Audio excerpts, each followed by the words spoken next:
Marak kasus kekerasan hubungan asmara dipicu dari permintaan menikah pasangan perempuan. Harapan untuk bahagia dalam ikatan pernikahan pun pupus tak kalah nyawa melayang.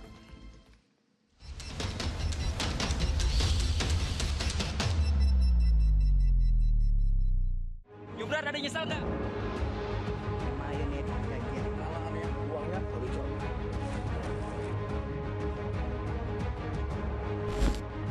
Didesak menikah, kerap jadi dalih pria melakukan kekerasan dalam hubungan asmara. Tak jarang tindakan ini berujung jatuhnya korban jiwa. Seperti yang terjadi di Banjarbaru, Kalimantan Selatan. Seorang perempuan yang berprofesi sebagai jurnalis media massa daring tewas tergeletak di pinggir jalan, kawasan Gunung Kupang. Sempat dikira alami kecelakaan lalu lintas, perempuan 23 tahun ternyata dibunuh pria tunangannya, oknum prajurit TNI Angkatan Laut, berpangkat Klasi 1. Tersangka tega bertindak keji karena didesak untuk menikahi kekasih yang telah dikenalnya sejak September 2024. Ia dijerat pasal pembunuhan berencana dengan hukuman maksimal penjara seumur hidup. Sehingga motifnya adalah tidak mau menikahi. Motifnya tidak mau menikahi. Terkait ruda paksa, apakah ada terjadi ruda paksa atau tidak, kami tidak membuat reka adilannya, karena nanti akan kita buktikan di persidangan berdasarkan alat bukti.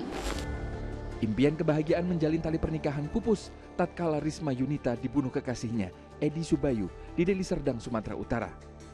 Jenazah korban dibuang ke lahan kosong Desa Sei Semayang, Kecamatan Sunggal pada 21 Maret 2025. Polisi menangkap tersangka di kawasan Aceh Tamiang 1 hari setelah temuan jasad. Pria 39 tahun itu gelap mata membunuh karena panik berulang kali didesak menikahi kekasihnya, padahal ia tidak punya uang. Sepeda motor dan ponsel korban disita dari tangan tersangka sebagai bukti kejahatan.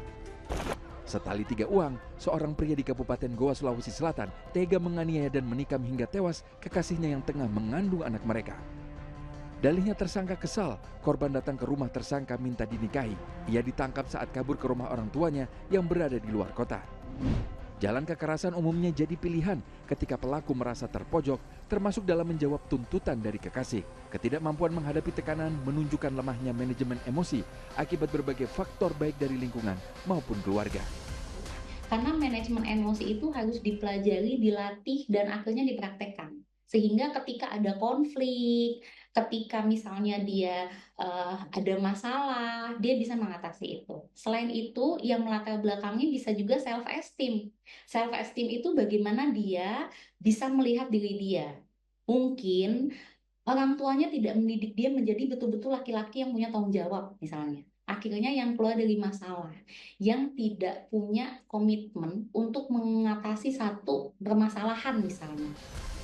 Sesungguhnya konflik bisa menjadi ajang uji kekuatan jalinan asmara, namun masing-masing pihak harus menyadari hal itu demi sehatnya sebuah hubungan.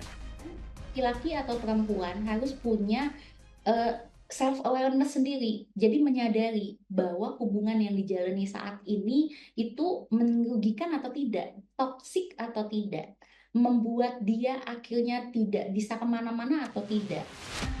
Membangun hubungan asmara harus didasari tanggung jawab dari kedua pasangan. Jadi kalau sejak awal sudah punya kesadaran penuh bahwa kalau saya membangun hubungan dengan seseorang, dengan seorang wanita, ini akan berlanjut kepada sebuah pernikahan. Kalau tidak siap, jangan mulai. Jadi jangan sampai di sebuah posisi terpaksa. Nah, udah kepaksa kepepet. Orang kepepet biasanya apa? Kalap. Guna meminimalisir terjadinya kekerasan dalam hubungan asmara, pasangan pria dan wanita dituntut mawas diri. Kewaspadaan individu atau self-awareness akan nilai-nilai relasi harus dijaga. Jika terjadi konflik, selesaikan dengan baik. Jangan sekali-kali tergoda gunakan kekerasan. Tim Liputan melaporkan.